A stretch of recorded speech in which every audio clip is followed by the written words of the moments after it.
got shot. It was life and death. Somebody's killed your son. I think both sides have to come together. When it comes to African-American men, we only get the mug shot. You know, it's abnormal. Was it really worth it? You gotta be the tough guy. Tim Jackson presents How to Kill a Black Man, available on Amazon Prime Direct. This is the No More OGs podcast. From controversial topics to creating financial freedom, we will talk to real people about real situations, providing real solutions. No celebrity endorsements, bringing you unfiltered discussions, dope interviews, and giving you the blueprint to create the culture that you will be proud of. So kick back, turn up the volume, and let's get to it. Here's your host, yours truly, Mr. Ferguson Man, Mr. Retired at 37, Mr. Tim Jackson. What's going on? This is your man, Tim Jackson. This is the No More OGs podcast. I'm your host. First things first, be sure to watch the documentary Tim Jackson Presents How to Kill a Black Man. You guys saw the preview before the show started. Available on Amazon Prime. Guys, let's run those numbers up. I'll be touring the documentary this year. I'm so excited. I'll be in Vegas next month, be in Atlanta in a couple of weeks. It's about to pop off, you guys. So make sure you get that. Also get the book, Real Dope, an in-depth comparison between real estate and the dope game. You guys know 100% of the proceeds of that book go to Real Youth Mentoring. We're doing some dope things. We were just profiled on Fox 4 News here locally in Dallas by Sean Rabb over the weekend. So I'm going to get those videos today and drop them for you as well so you can see them. But listen, man, I'm going to go ahead and get started today. I have someone today that I think you guys need to know. This person has a great story. This person's pretty cool. Has been around the world and back. Well, I'm not gonna tell too much about it. I'll let them tell their own story to a certain extent. But I want to introduce to some and present to others Brittany Traylor. What's going on, Brittany? Hi, Tim. How are you? Is this your first podcast? This is not. This is probably my. I'm not sure. I done did a numerous. Okay. I done did some. Okay. So you're not new to this. You're true to this, I'm huh? true to this. Yeah. Well, listen. You and I met through a mutual friend of ours, Alan. Man, Alan was the connector on this one right here. We were at I think it was a Goldman Sachs like happy hour, and you and him were in the Goldman Sachs program. So tell us a little bit about you. Like, just give us the cliff notes of who you are, where you're from, so we can go ahead and get to talking and talk some of this business today. All right, so I'll give you a high level overview. Let's do it. That was the most LinkedIn thing I've ever. A high level overview. I'm a CEO. That's how we talk. Let's get it. So my name is Brittany Traylor. Great introduction. Yeah.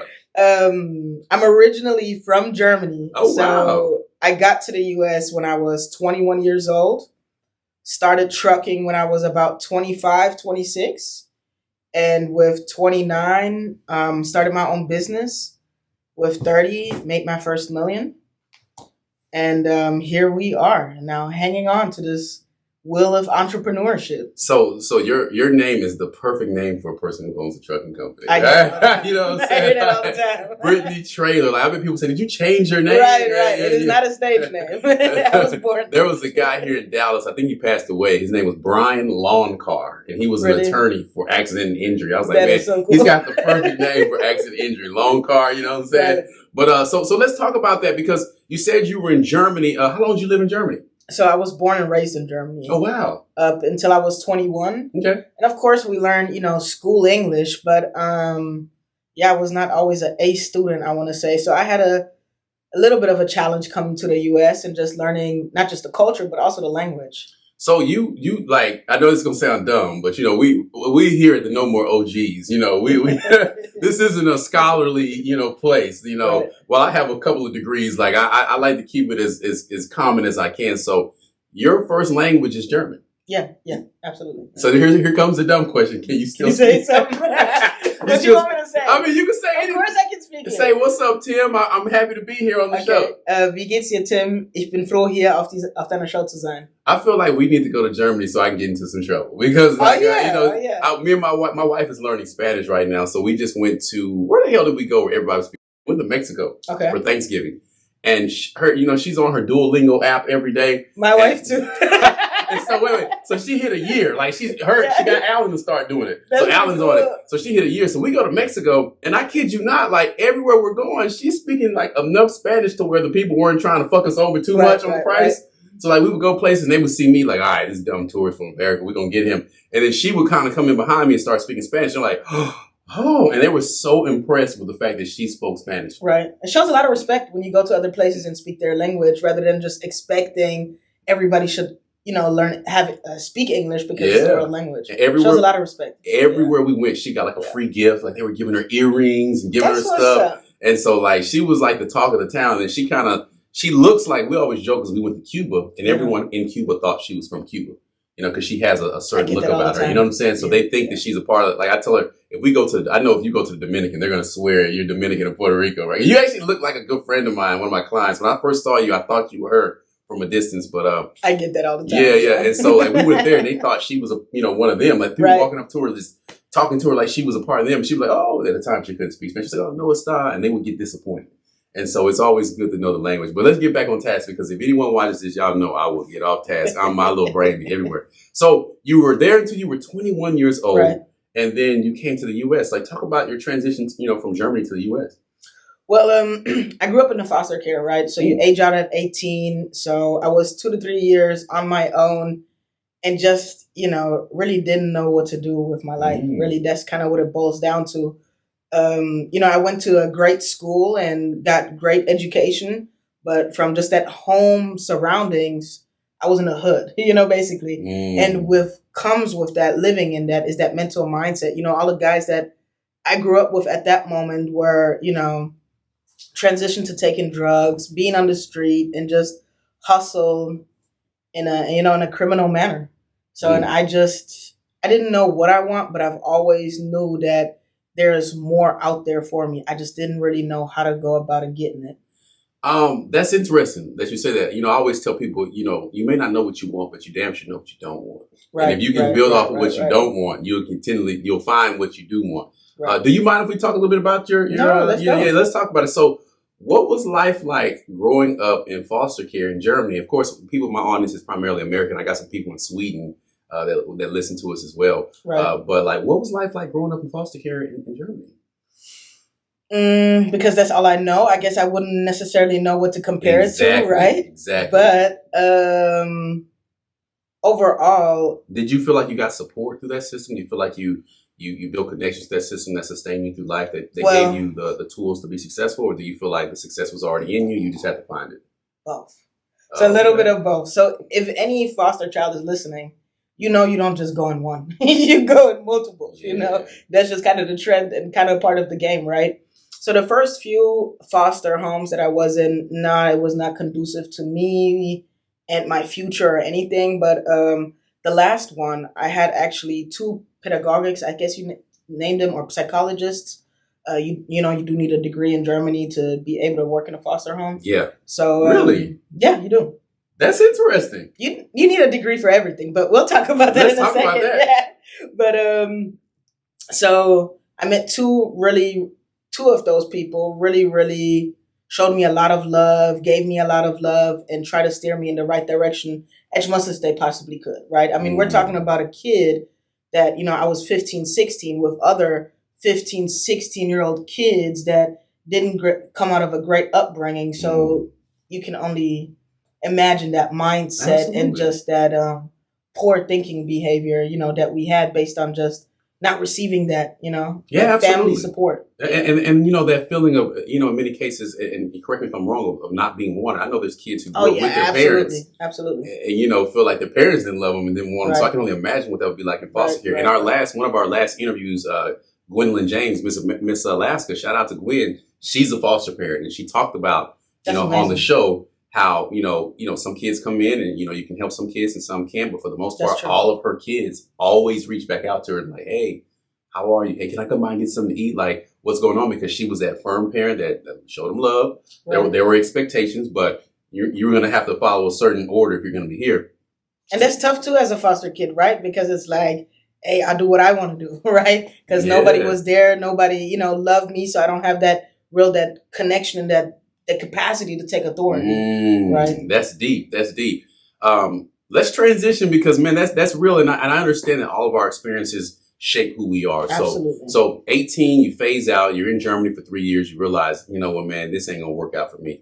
And like a lot of people, I'm assuming who immigrate or migrate to the United States, you saw an opportunity over here. So talk to me what opportunity looked like to you as a 21-year-old Brittany, and how did you pursue it? I wish I could go back and say, I had a whole game plan and this is exactly how it worked, but That's not how it was. Did you get on the cruise ship? You know, a lot of people. It wasn't like that. I didn't come on a boat, but my parents. We not saying. I ain't trying to be funny. I don't want nobody to write me no nasty ass emails. But one thing I learned recently is like a lot of like Carnival cruise, Royal Caribbean cruise. Most of the people who work for those cruise lines are from different countries, and many of them, when they travel around a lot, they'll come over here and say, "All right, I actually like it in America. Let me stay." So I wasn't trying to like take no dig at you. We got sensitive ass people out there, and if she cool with Alan, I know she not sensitive at all. But the audience will dictate. But when I say that, like I know a lot of people use that as an avenue to get here. Yeah, no, it wasn't that exciting. Yeah, how'd you tell me how you did it? So I called my biological parents were here. Oh. So my dad, and I've met him maybe once or twice throughout my life. So I just called his family and said, "Hey, I got a ticket. I'm going to be there tomorrow. Pick me up in Charlotte, North Carolina." Really? Yes, that's what I did. Yeah, you owe and then me. I did that. Yeah, basically. And they picked you up. And they picked me up. And then that went, from staying there. You have all these expectations when you meet family that you never grew up with. And so that was a ride in itself. Then staying from there to coming down to Texas. And then it wasn't until I got into Texas. I think I was like 24, then at 25 at that point. That's when I got into trucking. So you did Charlotte, and then, so what was your stops? Then I did Atlanta, Georgia. Atlanta? Stopped I was too young for that. Oh, no, too much fun. Atlanta's not a place for No. for people to go and be productive. Not at that age. Not I mean, at now that I age. could probably appreciate it and do very well. And right? your ass would be living out in the suburbs. You wouldn't be in Atlanta. You'd be in Lawrenceville somewhere. But that was way too young. And then Texarkana, Texas, and then Dallas, Texas. Oh, you're not going to skip over that. How the hell did you end up in Texarkana? So that's where my mom and my siblings grew up. You gotta be kidding me. Yeah. Nobody goes to Texarkana for fun. Like that, you either were born and raised there or you passing through. That is true. I used to have to go for work. I was a corporate trainer, and there was a big call center out there, and so I used to have to go for work. And so we would drive out there from time to time to like do the training for the people who did our tech support. Right. And so as a Texan, like the only time I ever went to Texarkana when we were going out of town, we would go to a city called Mount Pleasant, which is on the way. Yep. You know where Mount Pleasant is. Yep. And so that's where my mother's family's from, Mount Pleasant. And so we went to Texarkana once or twice, but man, you got the Arkansas side, you got the Texas side. It was an interesting city to me. Right. What were they, Arkansas or Texas? Texas. Man, it's interesting how the split and the divide is, and you can really feel it. But man, so Texarkana, you actually have been to a lot of good places. Me and my wife were actually considering moving to Atlanta and Charlotte. I love Charlotte. I'll be the first person to tell you, I love Charlotte. Charlotte is what Atlanta was before. I would say reminds me of Atlanta before the crunk era. Like right at the crunk era, you got the Freaknik era, you got the crunk era, now you got the trap music era. So Charlotte kind of reminded me of that. I went to CIAA. Have you ever been to that? Mm-mm. So they used to do a tournament in Charlotte called the CIAA. CIAA is like a black football conference, and a bunch of people would throw big parties. It was a vibe. Right. And so I went down. I had to go for work. I had to go to Greenville, South Carolina. I know that too. Greenville is a vibe. Greenville has changed. It's interesting. But enough about me. So you've been to those places. Why didn't you stay in Charlotte? Oh, well, they picked me up from Charlotte. So they lived, my majority of the family lives in Columbia, South Carolina. Yeah. And then the other one's in Raleigh, North Carolina. Okay. So that's about an hour and a half away from... Right. So that was the biggest airport I could Google at that. That's where I got it. That was back when you had to have MapQuest. You remember that? I'm seeing the MapQuest directions. So you got to Charlotte, you ended up going to South Carolina, then you went to Atlanta. Yeah. Atlanta's fun. Atlanta's one of those cities where there's always something going on in Atlanta. It is. It used to be a time where you can get a flight to Atlanta for like $100. Oh, COVID, first class, $50 every time. Man, I felt bad and bougie during COVID. Listen. Now you try to go to Atlanta. Now them shits be like $350. Then you can't find a rental car. If you're going to Atlanta, this is a PSA. If you're going to Atlanta, you better rent that car 2 weeks before because they don't have no rental cars. I made the mistake last time I went to Atlanta because I've been to Atlanta I went a couple months ago for some business. And I called myself, last minute trip. Let me get on here. They didn't have no cars. Man. Oh, yeah. Turo is all I do. Yeah. Turo is all I do. Turo's all I do. So you get the Texarkana. Yep. How long were you there? So I was working in my cousins was like, yeah, you don't have a job, though. Why don't you work in a prison? In a prison? I'm like, yeah, go ahead. Let me go ahead and fill out an application. So I worked there for 3 years in Telford at a high maximum security penetentiary. The irony of that is I will be visiting Telford in about a week or two. Really? There's a kid that he wasn't in my mentoring program directly, but I met him at an event in DeSoto, and he was just a great kid. Yeah. Kept in touch with him and his mom. He went off to college, to a very, very good track college, like one of the best track colleges. Came home, got into some trouble, and ended up going to prison. Really good kid. And now he's going to get out early. Like, he got a really lengthy sentence, but they essentially cut it in half, and then they're going to probably release him early. But I said I'm going to go visit him, and he's out that way. So I probably visited 25 different prisons in the state of Texas, man. Yeah, because growing up, my mom used to make me go visit my cousins in prison when she thought I was on the wrong track.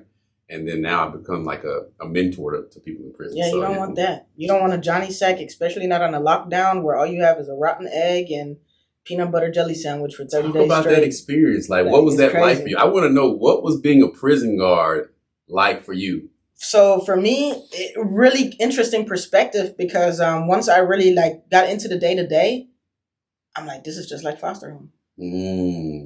Talk about it. You get up at a certain time. You be quiet at a certain time. We had an hour silencium in foster home. You do certain things just at certain time. Very militant, I guess, is what people here would say. But yeah, everything about it just reminded me on foster home on how we were just, these bad little kids trying to make a tough time for whoever's on the day shift today. And it's the same concept. Really? It's the same exact concept. And I think as long as you can respect that they live there and that you work there, every day is going to be a good day. Wait a minute. That's a female prison or a male prison? Male prison. Okay, yeah, I'm just making sure I'm not tripping. Yeah. Okay, because so what was that like? Like, what was your experience like? I was always a badass. I've never been scared of nobody. Even probably I should. I'm only 5'2". I'm not gonna do nothing, But I would have the biggest mouth in the crowd. Like, I've always just been like that. So you have a presence, like you have an aura about you. Like, when I met you, and a friend of mine, like I said, you remind me of a friend of mine. Actually, two of them I can think of. One of my friends, she's like 4'11". She was a drill sergeant in the army. Like, you could just tell she's like, and she got this look on her face like, don't try it. You know what I'm saying? And most people tower over her, but they respect her so much. So I can only imagine, like, for you, one, you probably don't look like anyone in the people they've ever seen before in life. You know what I'm saying? Yeah. You have a different culture, different perspective, but it's something about little people. My wife is a little person, who walks into a room with a bunch of big old people and kids, and she's in education. Right. And some of the toughest, roughest kids from the worst areas. I remember one time one kid called her, said something about her. She said, hey, go do this. He said, whatever, bitch. She says, no, I'm the bitch. Make sure you address me as the bitch if you're going to call me a bitch. And that kid from that day on, he was like, he had an ankle monitor on. He was one of those kids. Yeah. From that day on, he respected her. He's like, man, no one's ever stood up to me like that. So was that your experience? Were they like, oh, here come Traylor. Here come Traylor. Watch out. Something like that. It was not always easy going. I think that's where I learned to really just, put my foot down, but also understand how to do it, right? Learning how to communicate with people that have nothing to lose. How do you do that? How do you make somebody mind and care about what you're saying when 70% of the population is 29 and under, and 70% of those people have life sentences? Shit. How do you make those people care, and how do you really make them mind, right? So it took a little minute for me, and I had, people sit me down, like, the big bosses. Hey, you can't talk to my people like this and this. And they would really, it sounds crazy, but they would really, really sit there with me for maybe 4 or 5 minutes, sometimes longer, and just really break down to me on how to communicate. So a lot of those inmates in there, I've got a lot of great, great advice on how to deal with people. It's crazy. No, it is, because you said something. You said they don't have anything to lose. Like, they're never going home. Right. Never going home. So another case ain't gonna hurt me. You know what I'm saying? Like, and that's how you feel as a foster kid too, right? You don't have nothing to lose. You're not even thinking that far. I would never, at 15, I wouldn't even think that I make it further than 22, 23. Damn. That's where my life expectations. I was living for that. That's deep. That's deep. And a lot of, one of the age ranges that we struggle with now, our mentoring program is 10 to 18. Mm-hmm. And we recently extended it from 18 to 24. Because when you look at the statistics of specifically black boys, but just boys in general, 18 to 24, man, they are lost. They really have no hope in the future. Everything is just like, get high, get drunk, fuck bitches, kill niggas. That's the culture. That's what we're doing. We in the streets. We outside. And when I talk to them, like even some of the kids who graduated our program, some of them did really well and some of them are still kind of trying to find their way. Right. And it's like, what's the issue? Like this perception of I have to be this millionaire, successful person right now. It's like, bro, it don't work like that. Like you are in your 20s. This is where you lay the foundation. This is where you get the discipline. And it's like society has kind of abandoned that dynamic. And what happens too often is they end up in prison or they end up they'll have a 10-second situation that costs them 25 years of their life. And I'm sure you probably heard all the stories of how they got there. Like what was one of the most interesting stories about, someone that was in prison when you were there working that you heard and you thought to yourself, damn, if they would have just had a mentor, they would have had someone in their life that cared, they wouldn't be here. Can you recall any? Maybe not single, but I have met more than enough 19 to 21-year-olds that have life in prison for a robbery went wrong, and I guess that's that split second that you're talking about where it's like, wow, you're 19, you don't know nothing yet, and you're not going to get another opportunity. They're afraid. One of the kids that I was talking about was involved with a robbery, and he was just there. The person was like, hey man, come with me, we're gonna make some money, and they went to a place outside of Dallas County. Word to the wise, if you're doing crime, you might want to go to a county where it's overpopulated and they're a little bit lax on the laws. But they were outside Dallas County, which means that they got the book thrown at them. I mean, they offered them for an armed robbery. I don't even think they pointed the gun. I think they just kind of showed the gun. That's crazy. But in Texas, that's assault with a deadly weapon. So, and that's armed robbery. And man, they offered them 20 years. Never been in trouble a day in his life. No record. Raising a 2-parent home. He was just trying to make a little money. And the guy he was with was a hardened criminal at 18, 19, but they offered him 20 years as his first offer. And it's just like, damn, this kid is a college student on a track scholarship to one of the best track schools in the world. He fucked up. 10 seconds of his life cost him.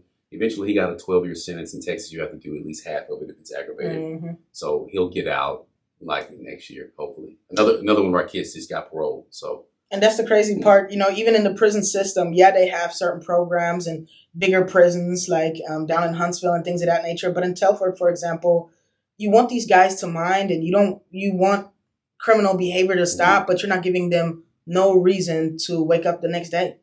You're not giving them no recreational, things to do or, enough programs. Everybody's just hanging out in the day room and then, shit pop up. Yeah.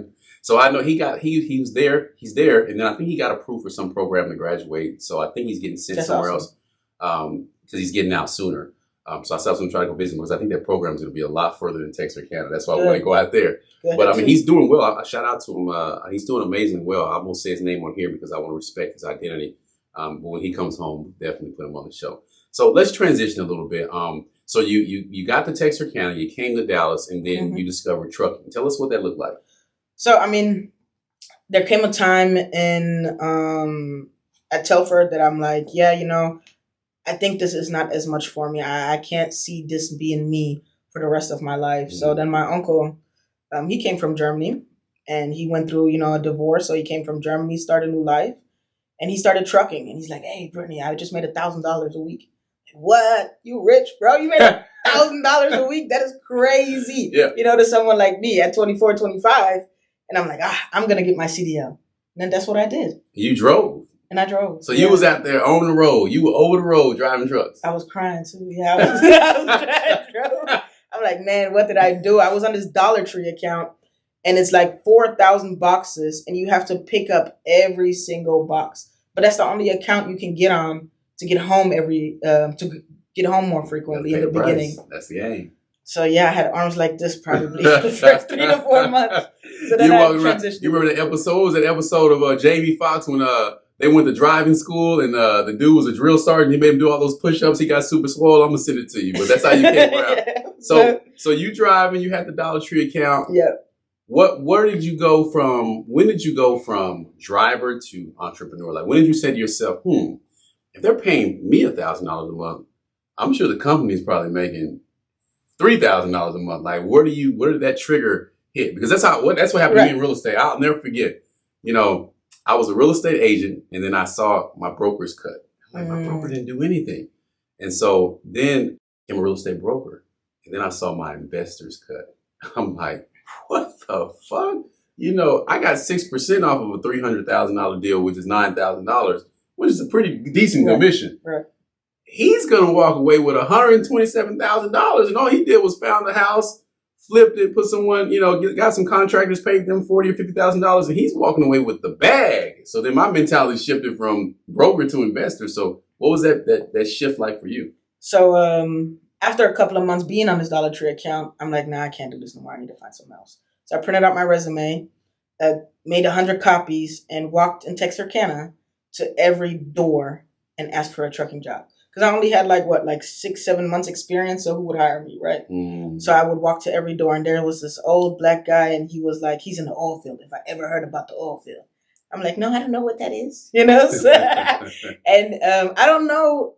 He said, based on what we talked about, the opportunity, he said, you know what? By the time you're 30, you're going to be a millionaire. You got it.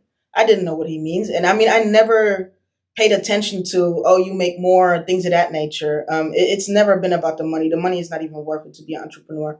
It's really about the freedom, the idea, and so much power, what you can do with your power more than the money itself. But it was when I got into the oil field, and I'm like, normal people can own trucks? Oh, okay. That's possible.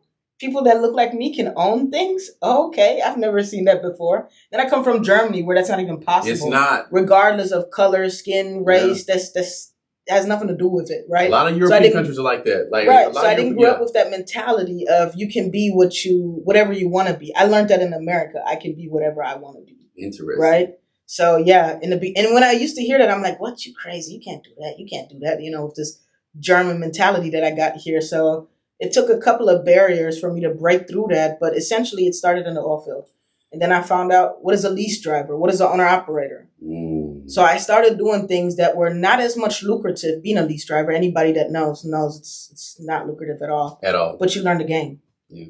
And if you can understand that, and if you look through that, why would you pay $80,000 for education when I can make $40,000 while learning it, and taking my hits? So that's kind of how I looked at it.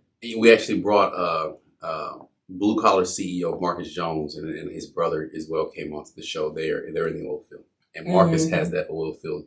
He has it down to a science. I think the last time I talked to Marcus, he'll probably watch this. He's running 75 trucks at the oil field. That's awesome.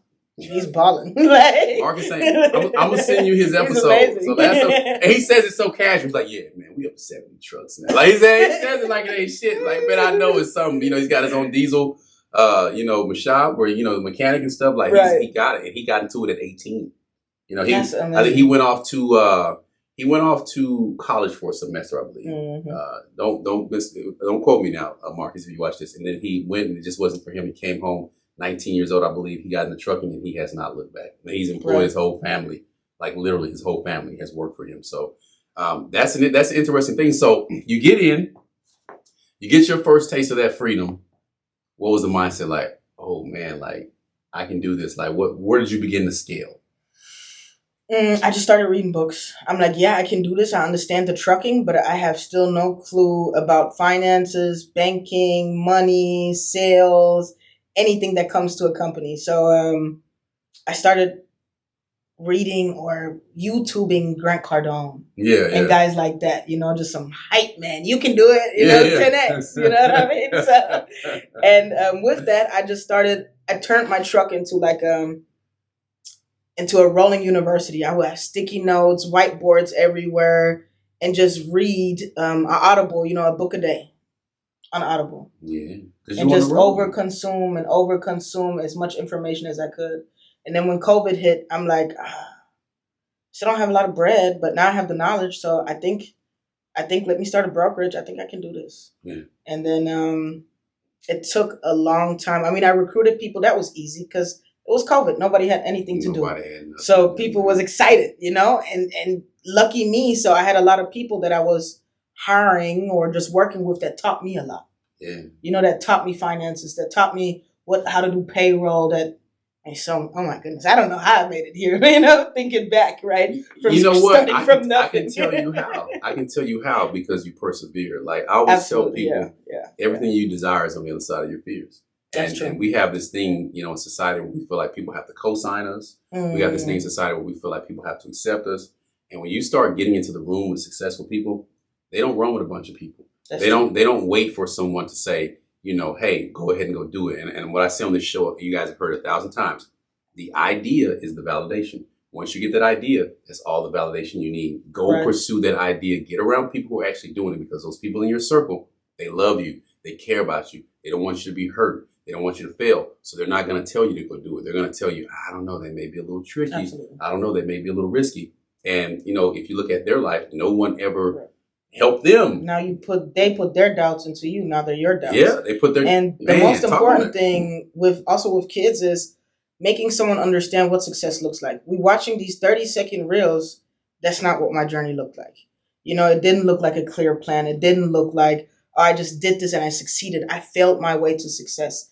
And understanding and having a different perspectiveness towards failure and what does it mean, and that there is no failure. There's just only lessons that and you have to tolerate them if you make a mistake and be able to go back and just do it again without feeling insane at it. And if we just will communicate, not to us adults, but also to kids and especially people that are transitioning from challenging backgrounds, that's what real success is, and really push that narrative and that perspective, a lot more people would be successful. That's a fact. When I go speak at schools on predominantly Black, Hispanic side of towns, the narrative when I ask boys specifically what they want to be is going to be in sports. Hey, what do you want to grow up? Oh, I want to play football. I want to play baseball. I want to play soccer. I want to play basketball. I want to run track. And it's just like, okay, great. When that doesn't work out, because the statistics show that only 1% of you guys in the entire United States are going to make it there. What are you going to be when you grow up? And the fact of the matter is many of them don't have an answer because they don't see it. Right. And so that's what we do is we bring it to them.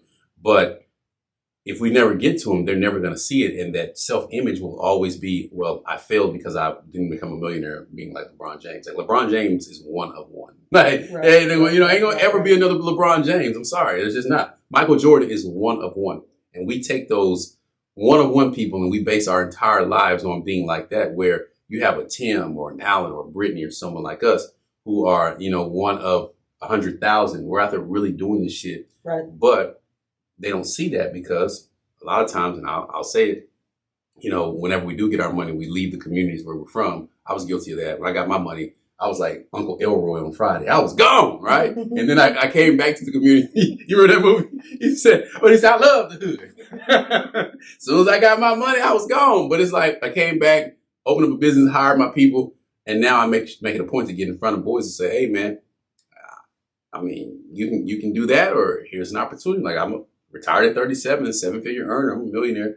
Like it's not that hard to. It was hard to achieve, but it was the consistency, just like the basketball. It's not complicated. It's just like losing weight, right? You know what you got to do. I do. Look at me. I'm down 40 pounds. Yeah. Perfect segue. Make sure y'all log on and get Tim Jackson Presents 25 Easy Juices. I'm down 45 pounds in 90 days. She threw that oop up there. I caught that motherfucker and slammed it. I do. Now you notice, because last time you saw me, you know what I'm saying? So anybody can do it. But go ahead. Boy, you set that one up. I was literally thinking, like, how am I going to squeeze this into the show? But that's what success looks like. Yeah. It's simple. You just got to go to the gym every day. You can't cry about because you go home and it hurts, right? Yeah. That's the pain. But success is not complicated. It's not like there's no secret sauce. It's just doing it and being perseverant. And it didn't dawn on me until the last 2 years where I'm like, wow, I'm glad I grew up in foster home because nobody else could handle it. Like if you didn't go through these challenges, whatever your challenges, right? It doesn't have to be the same, but if you didn't go through none, you're not built for this. It's funny you say that because once you eating shit, that's the best way I can explain it. Everything else tastes good. Yeah. You know what I'm saying? Like the shit that people throw at you, it don't even matter. And it's Right. like, oh, okay, that's all you got. Like, you know, I'm like, I ain't tripping on that. Like my mentality on so much stuff is, I ain't tripping on that. Like I recently went back to Alaska and I had an interesting experience when I was in Alaska in the military. And from that experience, man, I left Alaska and came back to Dallas and my fists were always clenched. I was always upset. Like I always felt like I had to prove something to people, right? And throughout the years, I had a lot of success, but the success was always layered with, okay, I'm only successful because I'm trying to prove something to people and I'm angry. What happens when you're not angry, right? Yeah. You know what I'm saying?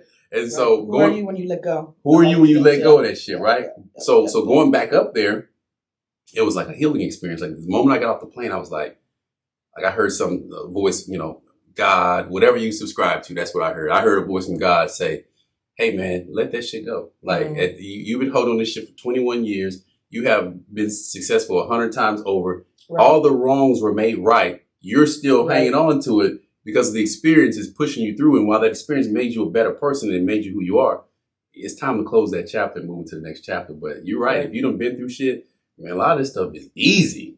It is.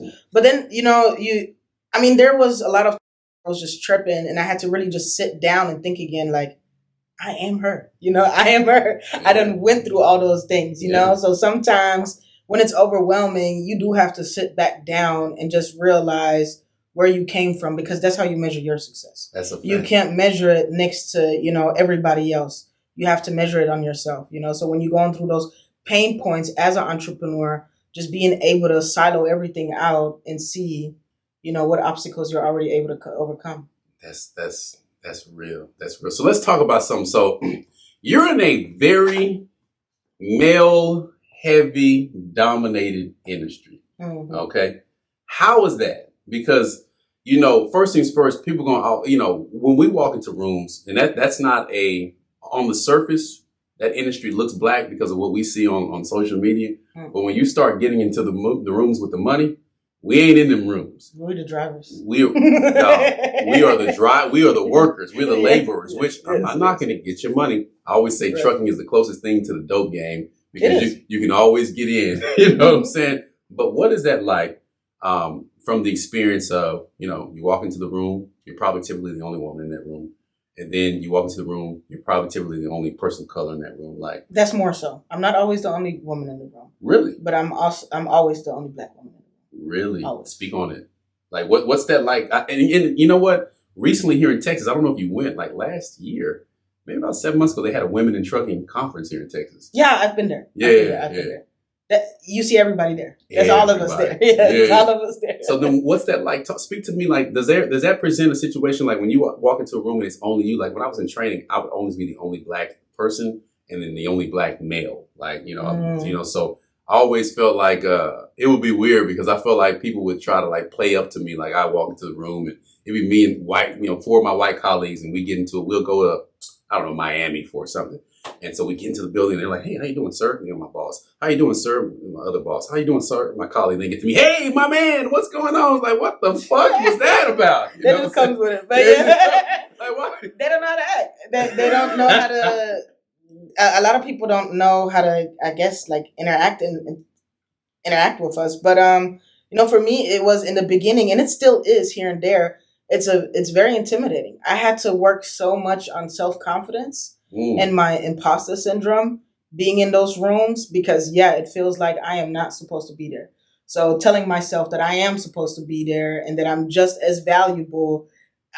For me personally, I think that's, in general, in entrepreneurship, my biggest challenge is that keeping that self-confidence up when nobody else looks like you. So was it a practice? Because for me, I had to literally practice it. Like when I tell people, like it's even like with the weight loss thing, it's like you have to become a new person. And my thing is, I said when I turned 40, I turned 40 this past year. I said for the next 365 days, I'm going to do the exact opposite of what I always do. Like I literally am training myself not to respond how Tim would normally respond. And I feel like when you get that imposter syndrome, because we all get it, I definitely get it. You have to remember, hey, don't respond like you always respond because what's going to happen is you're going to either cower to it or you're going to let it overpower you and overconsume you? Like, what are your thoughts on that? Because imposter syndrome is real. Yeah, I don't think I just do. Yeah. That's about the biggest thing. But no, it's an everyday challenge, and I just I don't know. I just overcome it. I mean, because it's it's so much in life you want to get rid of those things, right? Yeah. Or get rid of something, but it's never about getting rid of it. It's always figuring out how to live with it. Talk about that. I ain't gonna let you off the hook there. So I don't try to think about, okay, how can I get rid of this imposter syndrome? How can I hear all the voices and still be sound, knowing that those are just voices? That's deep. Yeah, that's my everyday, That's super my deep. everyday meditation. Like the voice is not going nowhere, but how can you live with them, right? They're not going anywhere, Yeah. like ever. Sometimes they go, lower. Sometimes they're higher, depending on where you at in life. But they're always there somehow. So me and Alan are reading this book. I'm reading a book. Yeah. I told him we need to start a book club, and he has. You know what? It's not. Well, it's okay, we kind of reading it. We ain't read this in the month or two. Okay. But it's called self-therapy. It's the IFS method, the internal family systems method. And it's interesting. So what it does is it makes you go through your life. It essentially says that everything that's happened to you, or everything that you think, the way you move, the way you process everything is based on your childhood. Something that happened in your childhood has caused some sort of trauma or some sort of response that you literally, subscribe to today. Like literally, if you look at gangbangers, the average person joins a gang in the 8th grade. Mm-hmm. So fast forward like to our 40s, it's still dudes standing on 8th grade business. You know what I'm saying? Like, so, that's true. But what it does is it makes you identify that child, that inner child in yourself, and to listen to what that child is trying to say. And most of the times, if you have this, it's kind of a weird thing, but it's interesting. Like you have to have a conversation with that inner child and allow that child to speak about certain things that happen and unearth a lot of things that identifies why you are the way you are. And then once you identify those things, you don't get rid of that child. Now that child's able to heal and move on. And now that child walks with you and helps you in other areas because that inner child is protecting you from being hurt. Like maybe you went through something and so you're apprehensive. Well, that's that inner child and you're saying, no, don't go over there because remember when we were 6 years old and that happened to us, or don't go over there. And it's a very, very interesting concept. I would definitely encourage you to read that book. Yeah, please do. Yeah, please send it to me. I'm going to send it to you. So let's segue. So you get into trucks, you start your business. Talk to us about what the first 2 years of business look like for you, just learning the game, no pun intended, but learning the logistics of things. Maybe hiring people, funding, like what did that process look for you? You don't have to give too deep of details, but like just give us a Cliff Notes version of how you were able to navigate some things and what was some things that you learned along the way that you say that kind of shaped you to who you are now. So year one, just trying to figure out and get customers. Great with onboarding, didn't really have no processes or anything in place. 3 eviction notices in, still holding on to my dream. They're about to get my car. Yeah. That was April. My Wi-Fi went out. I had to call my homeboy to turn my Wi-Fi on. And that same year, I made $1.5 million. Ooh. Yeah. And it's just, there was not a secret thing that happened. I just kept on going and it's going to happen. Just like, you work out every day, you're not going to see your muscles grow. But one day you look in the mirror and be like, well, damn.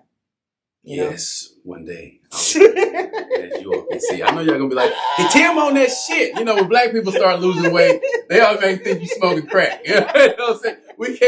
We can't be juicing. You know what I'm saying? So year 2, now year 1, making money, never had money. Oh my goodness, taking whatever. I did crazy shit. You was all in the Dominican Republic and all in Peru and shit like that.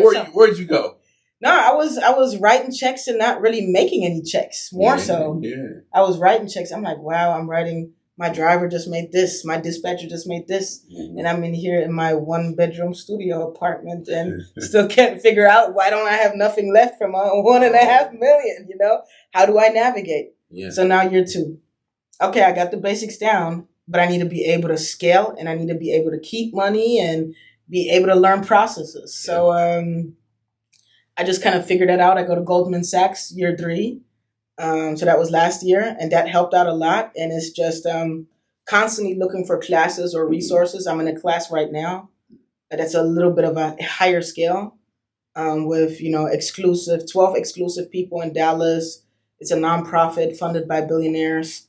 And so now I hope I learn more, but it's really just going out there and figuring it out. Nobody's going to give it to you. Nobody's pulling up with a white horse.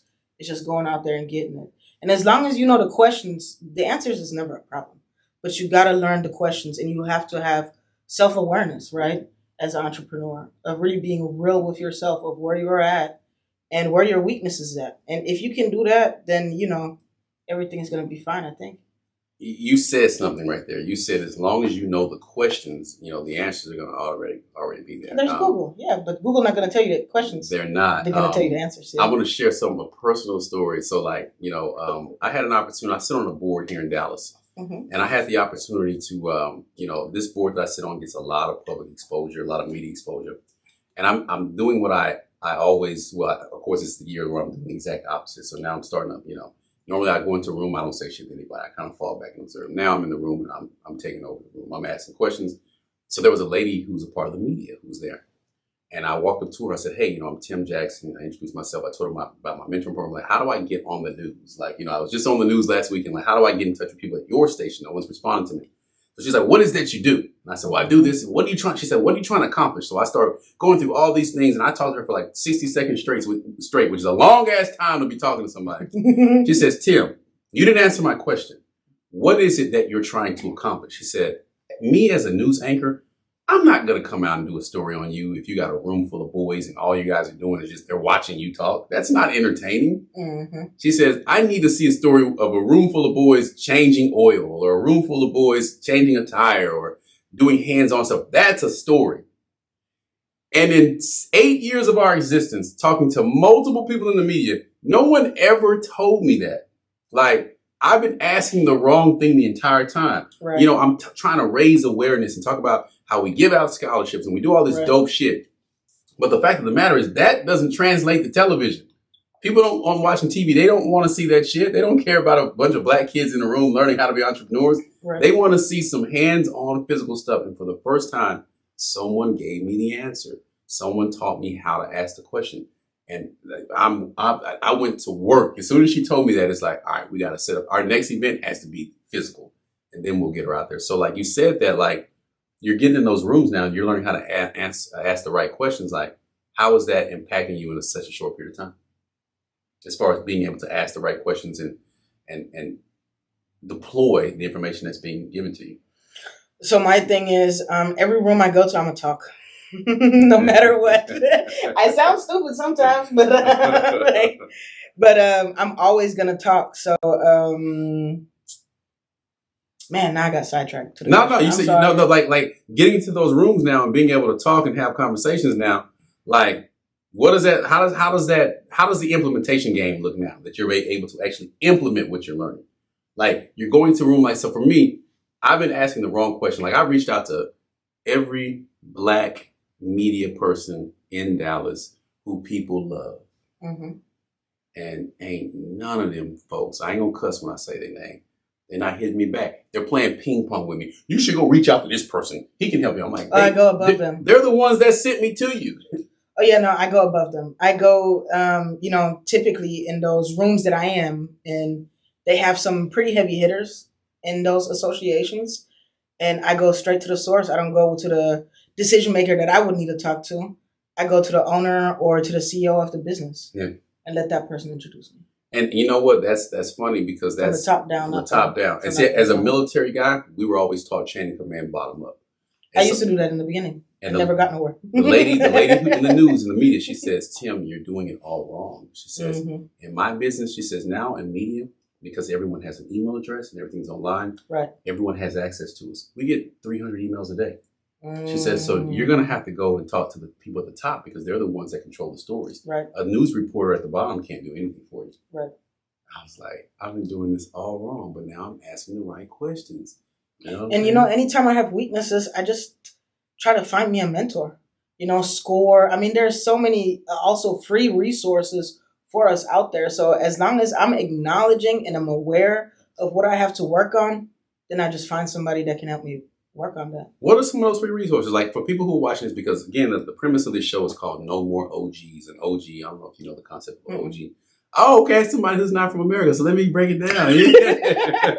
So if you watch old like black exploitation movies, like The Boys in the Hood, Menace to Society, any of those movies that essentially parody or showcase the stereotype within Right. black culture, there's a thing called the OG or the original gangster. Ice-T built his name on being an OG. He's got a song called OG, the original gangster. A lot of people don't know Ice-T used to rap. By the way, he's like a fixture on Law and Order, right? No, I used to. But yeah, and so the OG is the guy from the neighborhood who everyone looked up to. Mm-hmm. He had all the women, he drove the nice cars, he had all the money.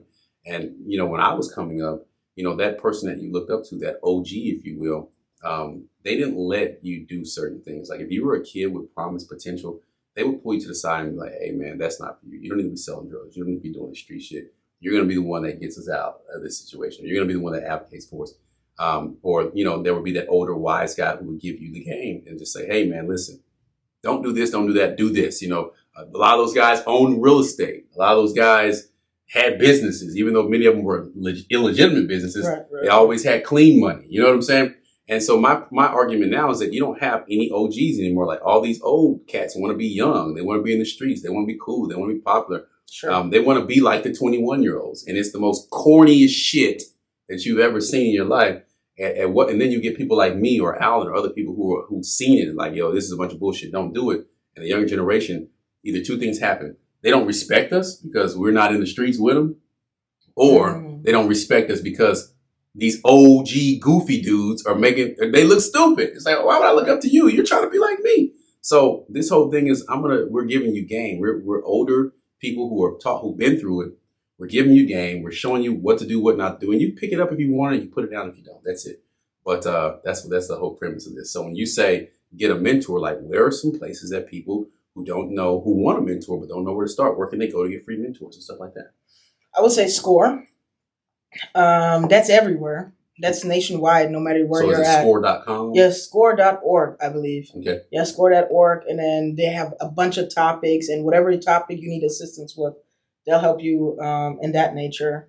And then what else have I done? Besides just hire people and let them teach me them. So I've done those things. And just ask.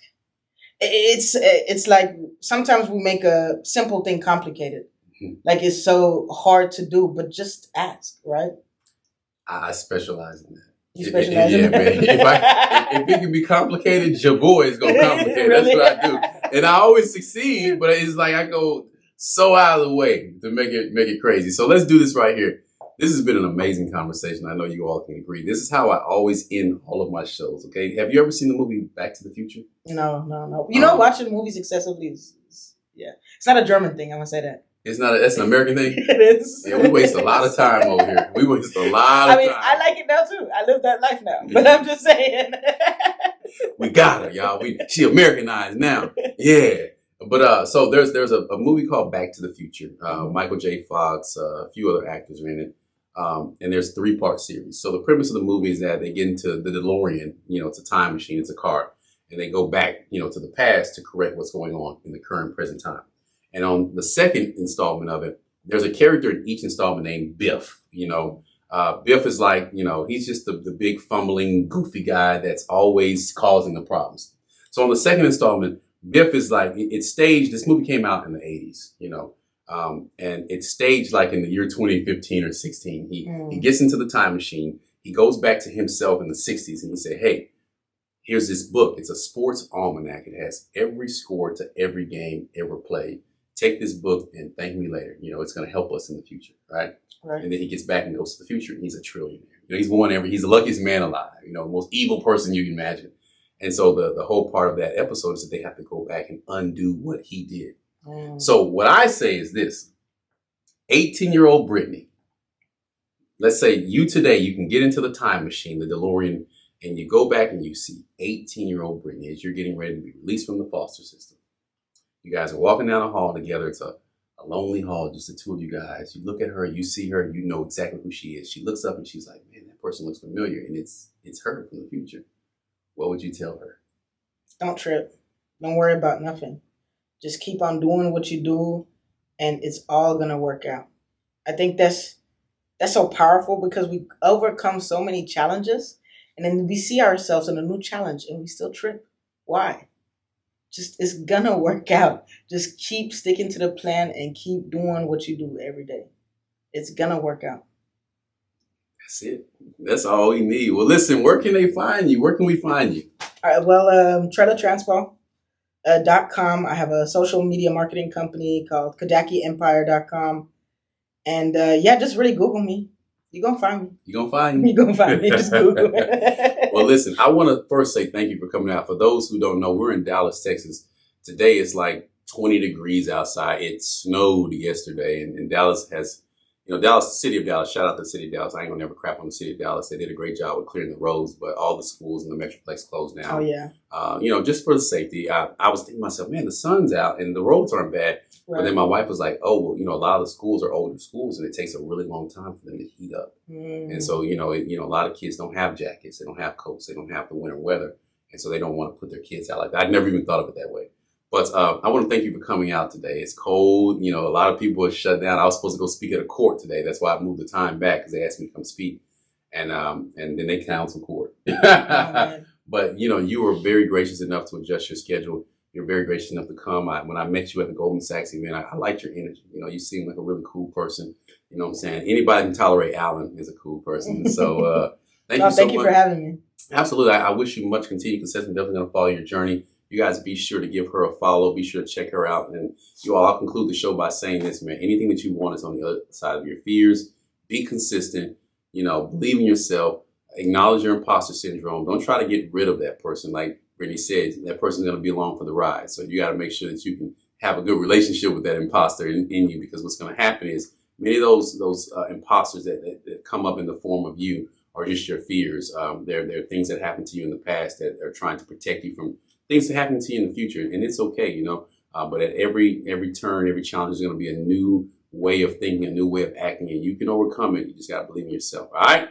Well, this is your man, Tim Jackson. This is the No More OGs podcast. As always, go get the documentary Tim Jackson Presents How to Kill a Black Man.